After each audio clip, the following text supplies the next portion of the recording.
Hello aqua friends, welcome to my channel. My name is Nicole and today I have this beautiful winter watercolor scene for you. I am using this inspirational photo and tweaking the colors, of course. So as you notice, I'm using a completely different palette than what is shown in this reference photo, and I changed the position of some of the trees. But we're going to start off doing this one wet on wet. Now, I do want a lot of time to put in a lot of these shadows and the soft sky. So for this technique, you're going to wet the back side of your paper and you're going to wet it really good. You're going to flip it around to the front and lay it down on a waterproof surface. I'm using acrylic backboard. And then you're going to wet the front of your paper really well. So while my paper is wet, I'm going to go ahead and wet my palette. So you can see that I'm pretty much just using primary colors for this painting. And some of the colors I have in my palette are cobalt blue. I'm a Disney yellow. I'm not sure how to pronounce that, but I'll have that in the description of the video if you're interested. Any cool yellow will work. Azo yellow would be another good one, or Windsor lemon would also be another good yellow to use. And then the red that I have in my palette is quinacridone red. So I wanted to put in a nice kind of setting sky with yellows, reds, oranges, and some blues as well. So it is a little tricky. You do have to kind of watch that you don't make green in the sky because I do have that yellow. Now the trick is to kind of mix the yellow with a little bit of orange before you start laying down your blues, or only laying down your blues over an area where there's some red in the mix so that you don't get a green color. So even though I'm butting myself up to that yellow, I'm not going to be going over it and mixing them together.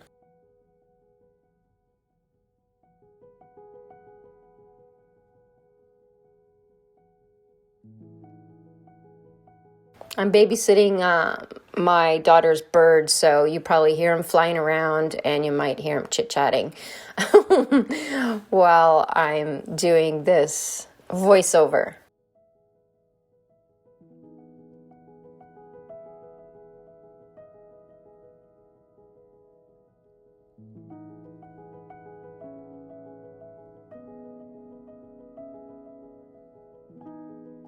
So getting towards the mountains here, I am mixing my red with the blue so I could get some purpley colors going for some distant mountains.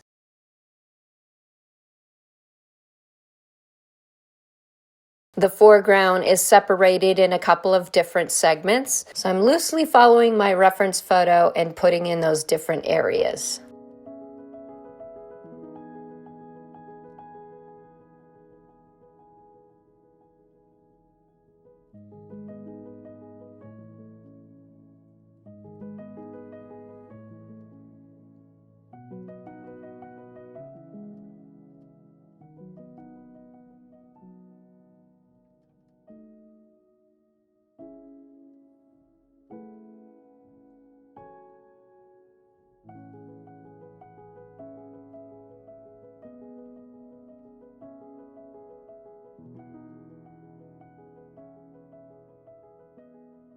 So darkening up my colors here where I'm seeing the shadows. Sorry, my big head is getting in the way, guys.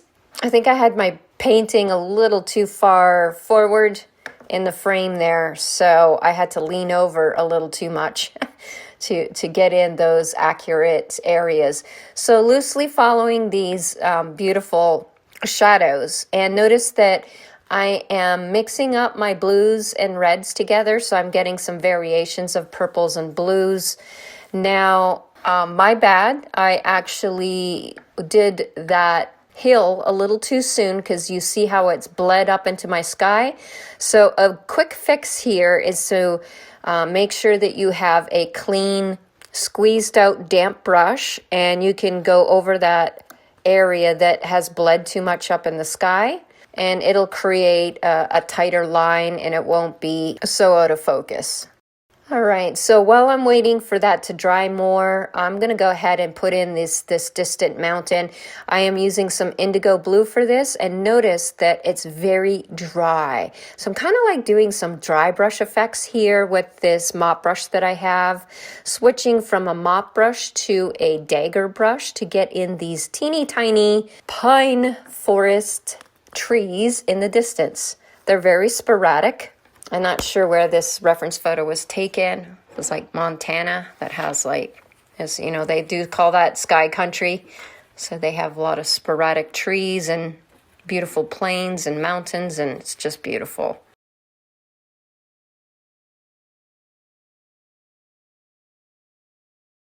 So now that I have given my paper some time to dry, I'm going to go ahead and just go for it with some thick paint. That's always a teeth grinding moment where you wonder if this is going to work out or not. But notice I am just kind of dragging that down. And this cobalt blue does granulate. And I kind of really like this effect of this granulation on the mountain. So I'm really glad that I chose cobalt blue for this effect.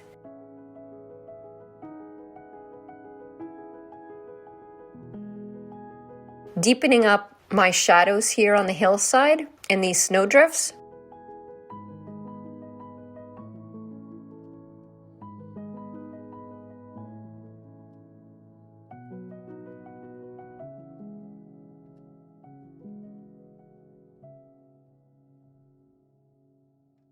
Getting that foreground hillside in, and to soften the edge on the other side, I'm just using clean water on my brush. And go ahead and tilt your board like I'm doing. Whatever's going to work best for you to get that edge softened on the one side. So I got a good amount of detail here. We're almost close to letting this whole thing dry before we do our foreground trees. Kind of really loving this effect, and you know, just a very bold primary color painting. So once your paper completely dries, we could go ahead and get these trees in, and this is the second part of our painting. So I did let my painting completely dry. Now, wetting the both sides, that will take quite some time. You can hasten it along with using a hairdryer if you'd like. So what I'm doing here is I'm just darkening up bottoms of these trees and adding in a little bit more of my blue colors here.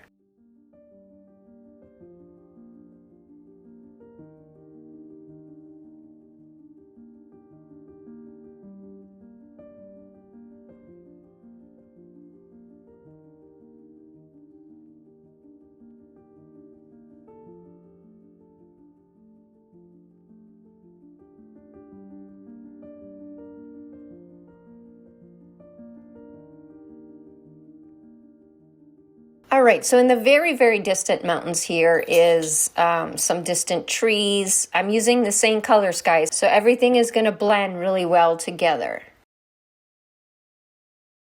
I do love how that sky came out. It's a little unrealistic, I know, but, you know. In my world, that would be like a really pretty sunset that I would want to see.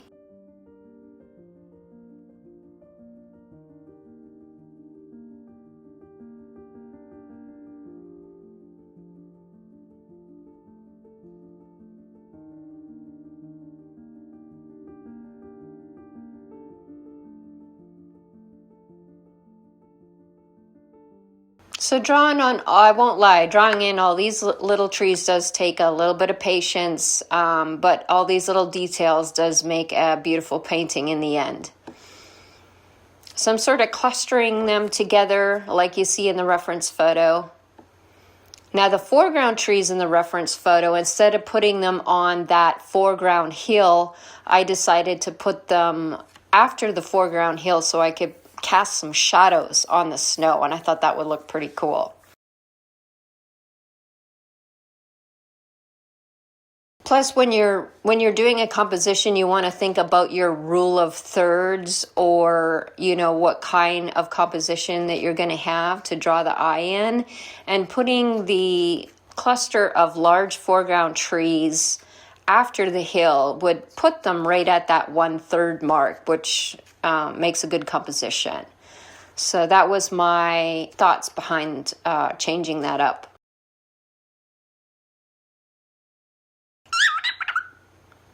Yeah. Oh, there you are. He is getting in the frame too. I've been spending a lot of time with him. So my daughter is actually taking art in Georgia, and she's at the SCAD program taking visual arts, and has a couple of different ideas. She's not sure. She's not sure which way she's going to go, but it's going to be something in art.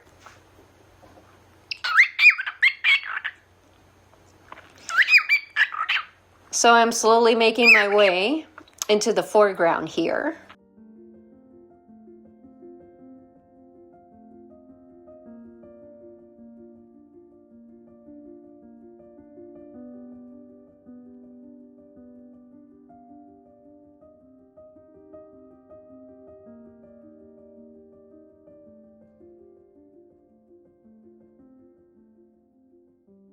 So these are some of the bigger trees that I'm making in the foreground. I'm starting off with the cobalt blue, and I do like to use either a dagger brush or just a calligraphy brush. Makes really fantastic foliage, guys. I do love using calligraphy brushes a lot in landscapes. And they're so cheap too. They're very, very cheap.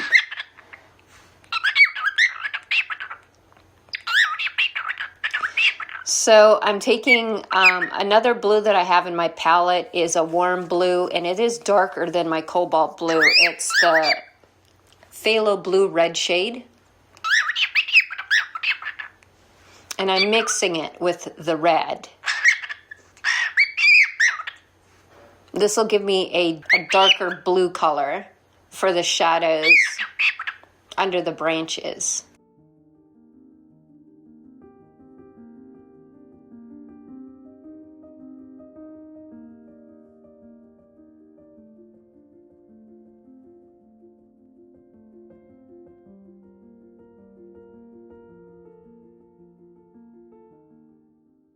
Fig likes to try to catch my brush when I'm painting, and he likes to try to eat the end of the brush. So that's why he keeps climbing down my arm.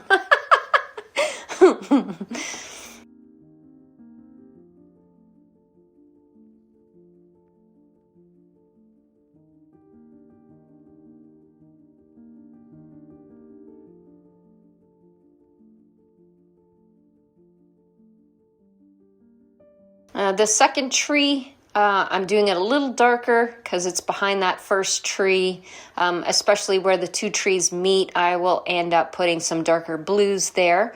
And you want to do this while your paint is still wet from doing your first lighter blue. That way you'll get a very soft effect of these undershadows of the branches. It'll be really pretty.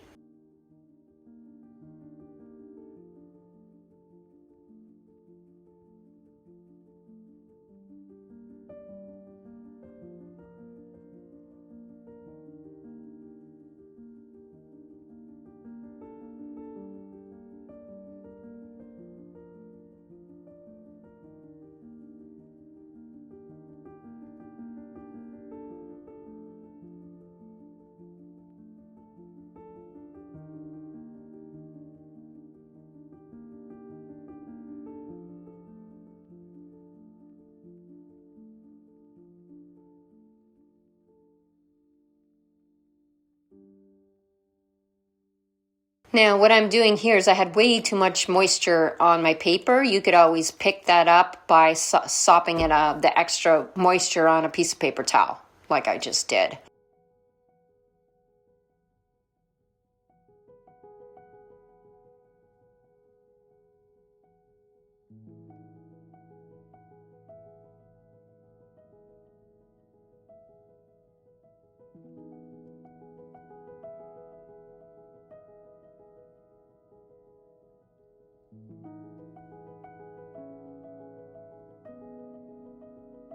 Okay, notice I brought in that red again, a little bit of red mixed in with my blue. I get a really nice dark purpley blue color.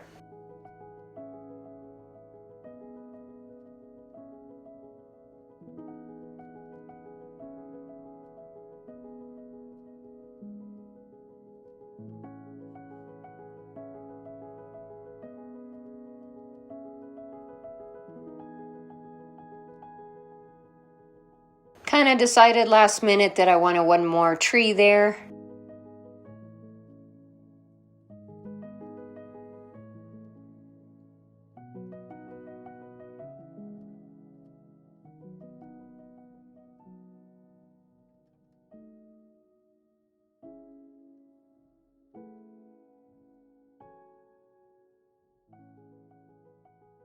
Now I'm going to take a damp brush. I have a flat brush here. I'm just wetting the foreground so that I could go ahead and put in those shadows that I was telling you about. So just straight cobalt blue here, guys, with my brush, and just making a shadow of the trees and just letting it go in quite softly there. With that wet on wet effect, you'll get nice soft edges. Same thing with those foreground trees. In the middle section of the painting, I'm putting in shadows there.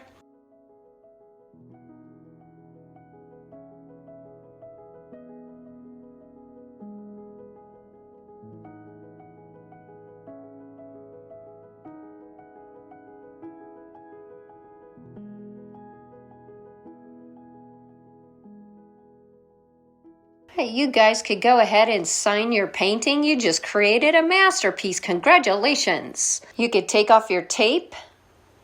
If you guys enjoyed this watercolor winter tutorial, then check out this next one that I have for you here. I'll meet you there next. Thanks for watching.